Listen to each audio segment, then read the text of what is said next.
Ladies and gentlemen, distinguished guests, a very good morning to all. A very warm welcome to the joint conference, Navigating Challenges, Industrial Policy, Competitiveness and Development. This conference is jointly organized by the East Asian Institute at the National University of Singapore, the National School of Development at Peking University, and the Rajawali Foundation Institute for Asia at the Harvard Kennedy School. This also benefits from a partnership with the Lee Kuan Yew School of Public Policy at the NUS and the School of Economics and Management at Tsinghua University. It is now my pleasure to invite our co-organizers to deliver welcome remarks for the conference, starting with Professor Alfred SCHIPKE, Director of the East Asian Institute. Prof. SCHIPKE, please.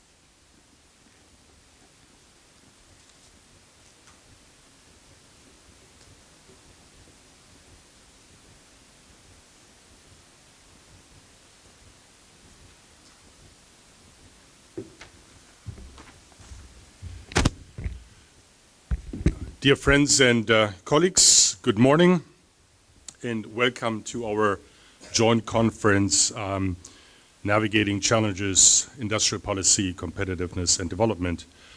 I hope your journey here to Singapore was smooth, and for those traveling from colder climates, especially from the US, I hope the warmer weather here in Singapore is also a welcome change. As indicated, this is a collaborative effort among three institutions and supported by the Lee Kuan Yew School and the School of Economics and Management at Tsinghua University. Over the next 2 days, we will explore the multifaceted and often contentious topic of industrial policy. The term has become something of a catch-all phrase encompassing a broad range of ideas, many of which stray far from their purely economic foundations.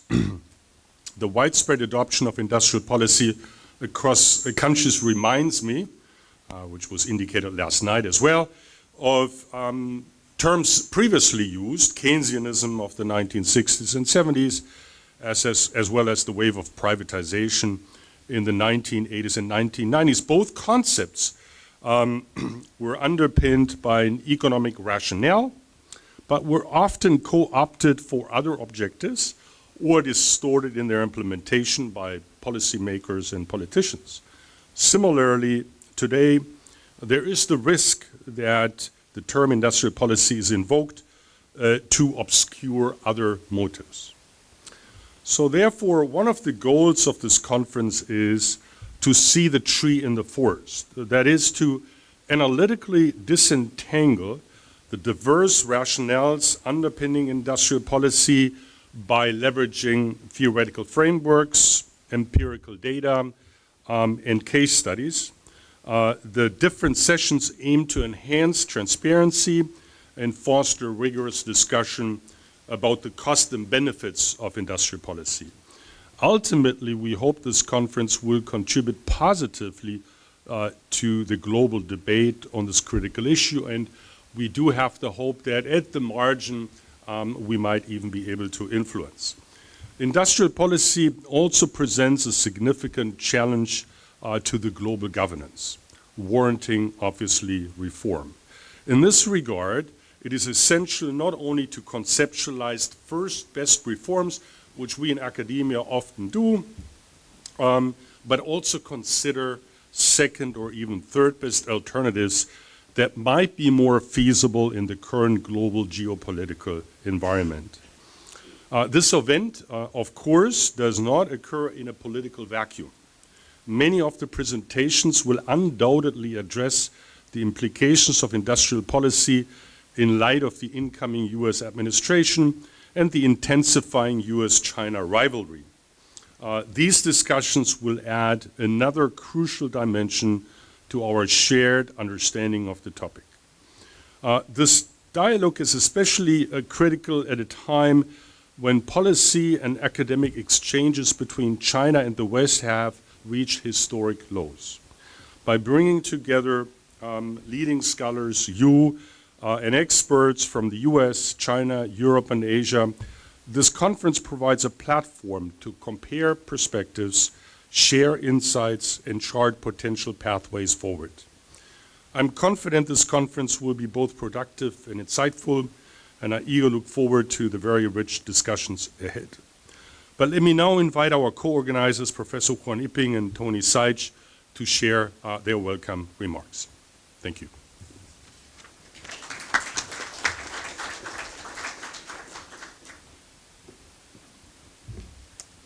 Thank you, Alfred. I'll be brief. On behalf of the National School of Development at the Peking University, I also like to warmly welcome you to the conference today.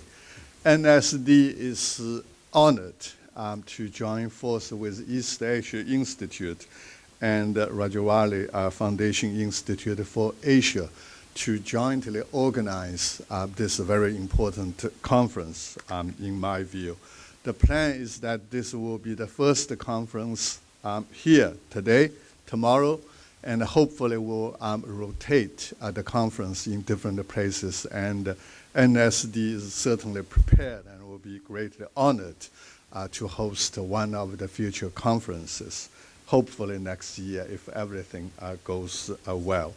The reason why this is a very important conference, as Alfred already highlighted, we are in a very different world today. Like many economies, successful economies in the region, and I think also around the world, China has been one of the main beneficiaries of a globalized economic system, which unfortunately at this time is facing lots of challenges, and certainly illustrated by possibly big policy changes we're going to see again in the US and in some other places. Industrial policy, which on the topic we're going to focus on over the next 2 days, played a very important role in development of the economies in China and I think certainly in Asia. But as you probably know, industrial policy is a very controversial issue. At our school, my colleagues always debate on this topic, market failure versus government failure. And we have extreme views, and they debate with each other on continuous basis. But this debate is now facing some new challenges, and in the new context, the question about whether or not we should be able to maintain a liberalized and a free trade system, what national security concerns should play a role in formulating ideas about industrial policy and so on.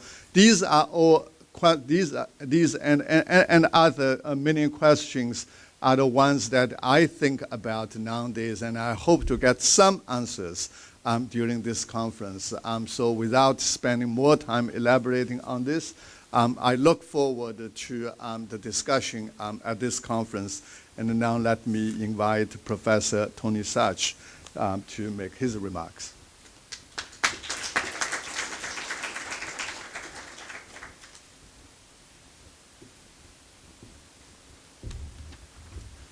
Let me first join my co-organizers in welcoming everybody here for this discussion. But also I want to thank Alfred and the staff here from the East Asia Institute for everything that you've put together for this meeting. I think it's been a fantastic job. As the other co-organizers have said, this really comes at a very opportune moment, not just because of the impending second administration of President-elect Trump, but also because many nations are strengthening industrial policy with often primacy given to economic security over other measures. I think one of the questions which might consume us is whether this really is a major shift from the post or past centrality of the language of WTO, free trade agreements, and has it really shifted to a language about reshoring, protectionism, and now the threat of tariffs as a key political tool. But I think one of the things that will be interesting to look at in these couple of days is what is the reality really that underlines those trends, and how might one navigate through this increasingly different environment. And I think a number of key questions arise from that. And first one, of course, is whether the priority which is given to economic security, does that come at the cost of economic growth? Or how do those two gel together in a way that can be productive, both in terms of providing the security the nations desire, but also in terms of still stimulating forward movement on the economy? I think a second interesting question is, are we really experiencing and witnessing a retreat from globalization, or is it just simply the shape of globalization is actually changing and we are seeing realignments? Are we seeing different regional groupings emerging in the process of globalization?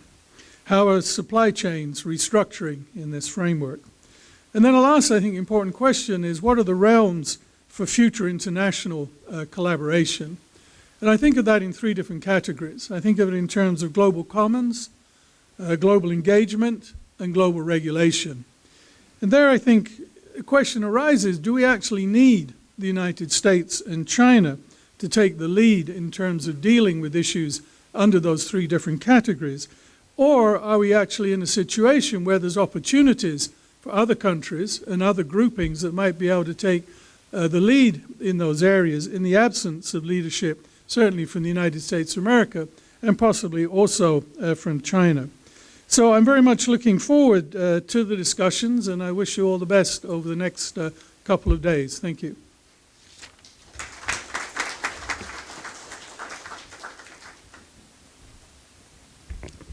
Thank you, Prof. SAICH. It is now my pleasure to invite Dr. Tay, Chairman of the East Asian Institute, to introduce our keynote speaker, Professor Lawrence Summers. Due to an unexpected disruption to his travel plans, Prof. Summers will not be able to deliver his address live. He has prepared a video message instead. Dr. Tay, please.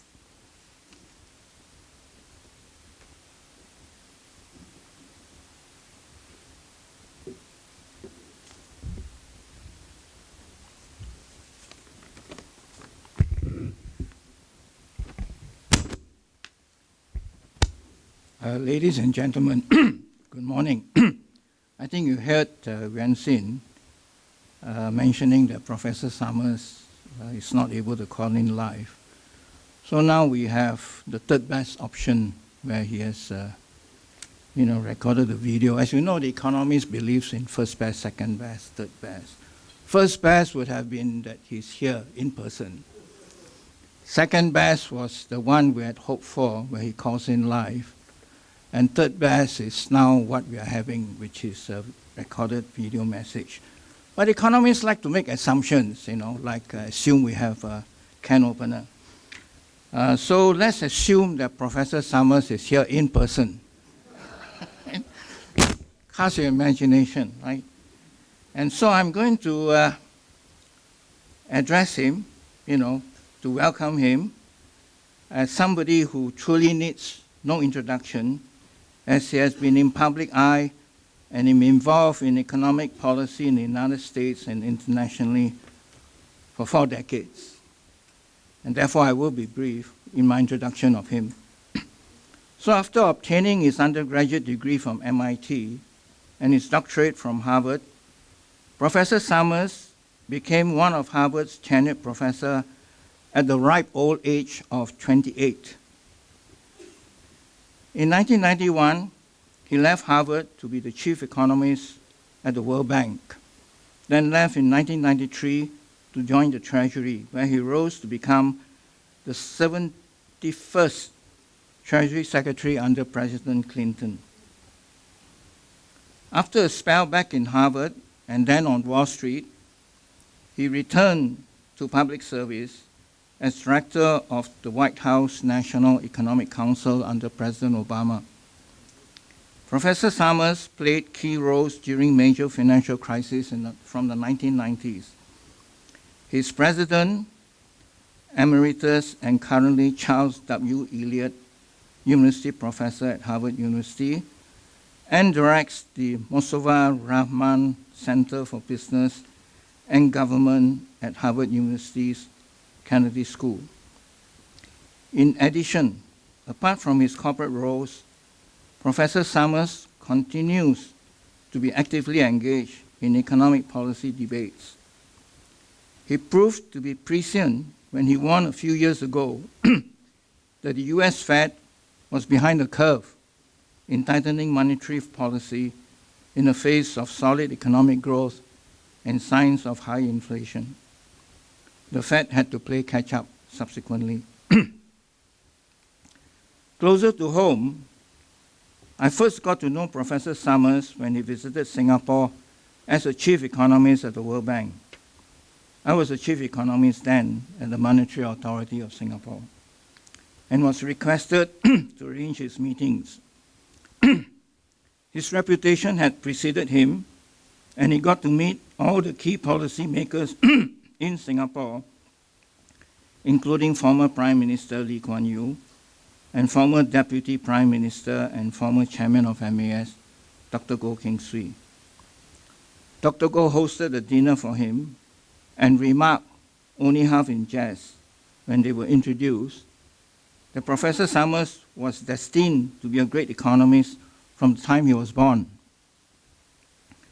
Dr. Goh was aware that Professor Summers was born to two prominent economists and had uncles on both sides of the family, Kenneth Arrow and Paul Samuelson, who were Nobel laureates. I also hosted a working dinner for him to meet the economists in MAS, amongst whom was our fireside chat speaker last evening, President Taman. Years later, both would have many more dealings with each other up to the present day. During the Asian financial crisis, which began in 1997, I had occasion, on my final years in MAS, to meet with Professor Summers and his deputy, Tim Geithner.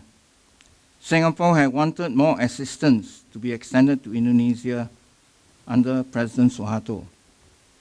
On his way to and from Indonesia to meet with President Suharto, Professor Summers came through Singapore to consult with our policy leaders, with our political leaders, on what could be done to help Indonesia. We are less than 2 weeks away from the inauguration of Donald Trump as the 47th President of the United States, as has been pointed out. The President-elect has put together a cabinet and a group of advisors who are very diverse and very unusual by historical standards. His remarks on China have intermittently been confrontational as well as conciliatory. And while he has appointed many strong anti-China hawks, he also seemed determined to have the final say. It is difficult for the rest of the world to sense the direction that Trump is taking. So I think this is a good time to hear Professor Summers on his views of this most important bilateral relationship in the world for decades now, which is the China-US relationship. So I'll hand you over to Professor Summers. Again, as I say, imagine as if he's here in person. Thank you.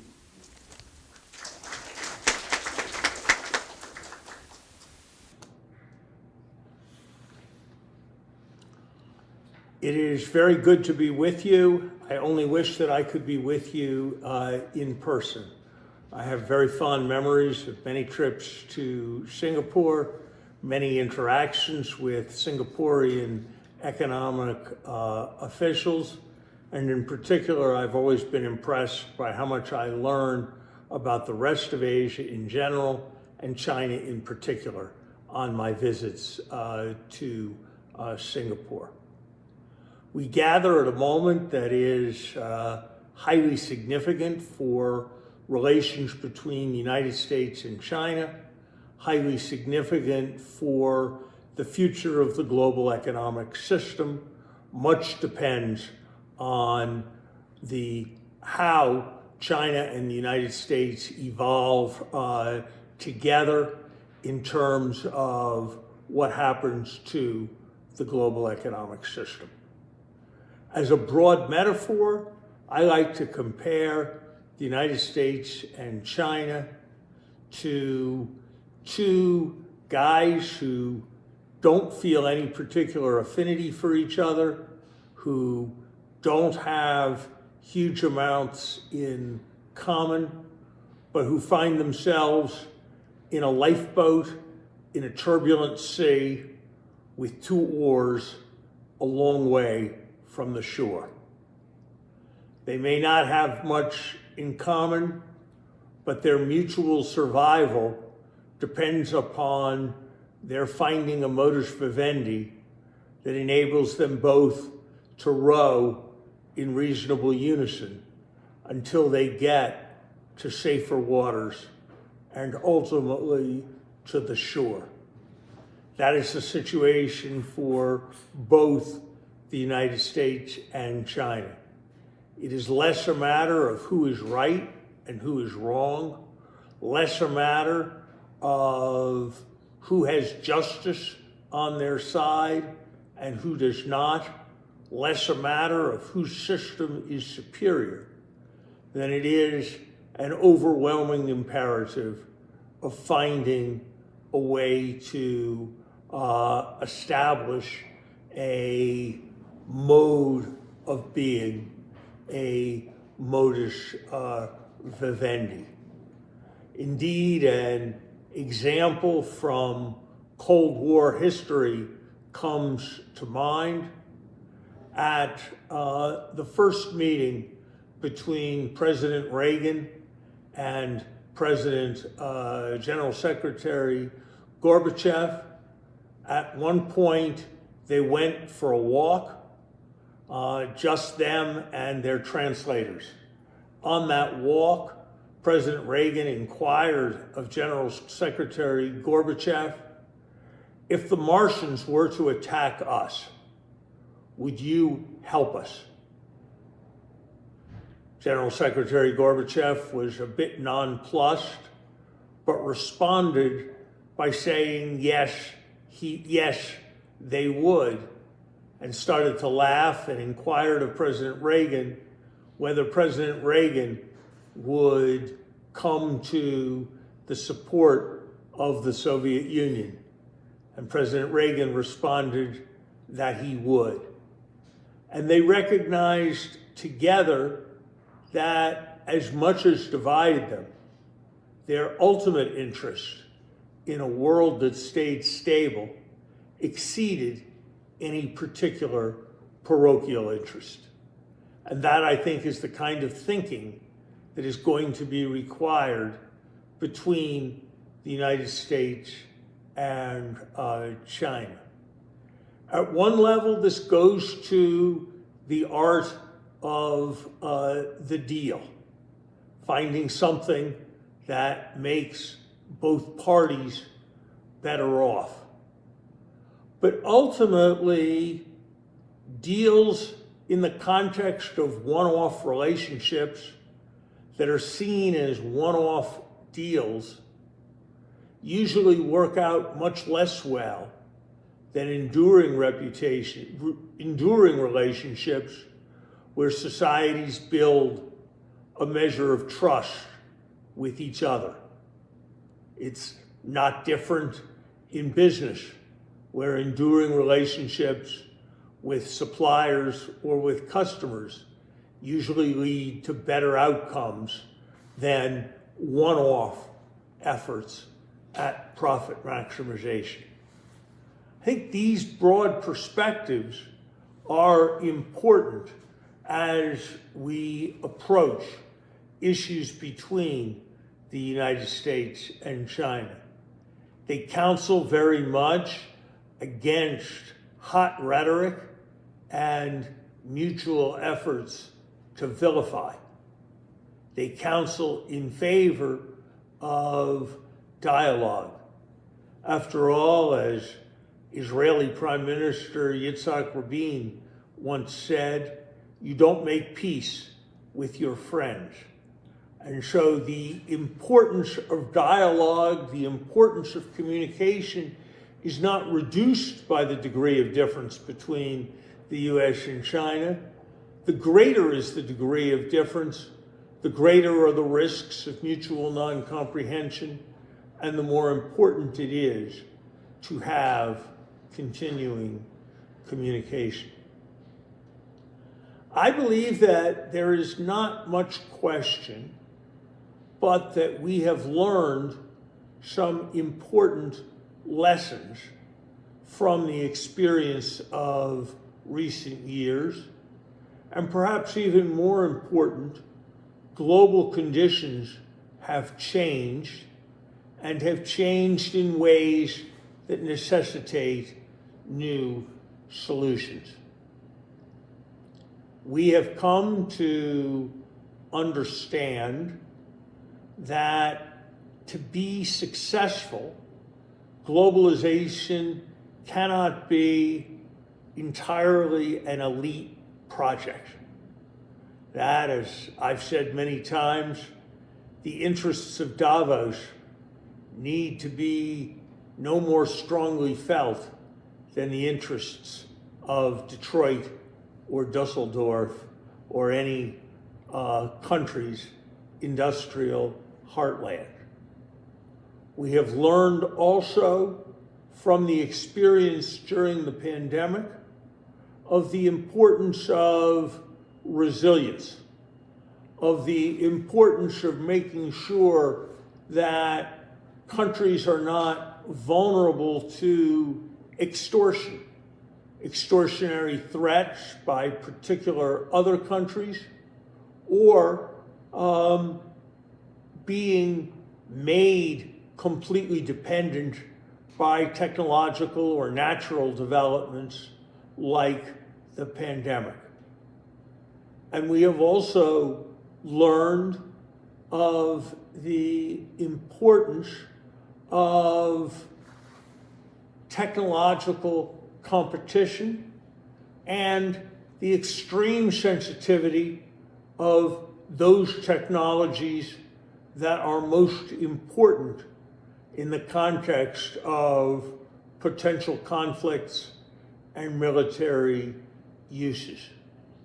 No country is prepared to subordinate its national security to particular commercial interests.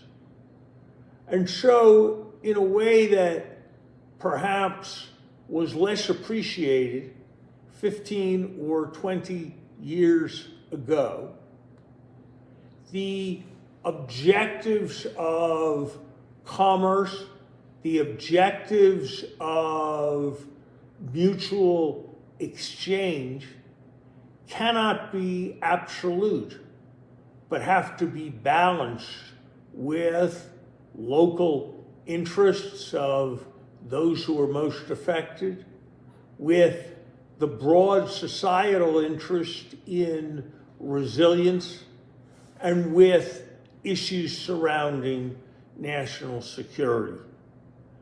And so that is, I think, the modus vivendi that we should be seeking in the economic area. It will not work for any country's strategy to reduce the prosperity, to reduce the opportunities open to the citizens of any other country. It cannot be without risking conflict of a disastrous sort, the strategy of any nation to seek to make the citizens of any other nation poorer on a systematic basis. It cannot be the objective of any country to deny other countries the opportunities to define their greatness and to develop their societies. Too much of the rhetoric that has been engaged in recent years has a zero-sum character. It is true that Coca-Cola and Pepsi are competitors, that for the most part, that what is good for Coca-Cola is not going to be favorable for Pepsi, and vice versa. Coca-Cola and Pepsi, to be sure, do share a common stake in a broadly successful economic system, so their interests are not completely opposed.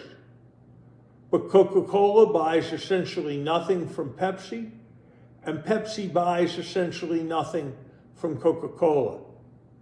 That means they do not have the kind of stake in each other's success that two great nations have. The United States is a major customer of China. China is a major customer of the United States. The United States has substantial investments in China. China has substantial investments in the United States. And so in addition to our common stake in a successful and prosperous global economic system, the United States and China have a common stake in each other's prosperity.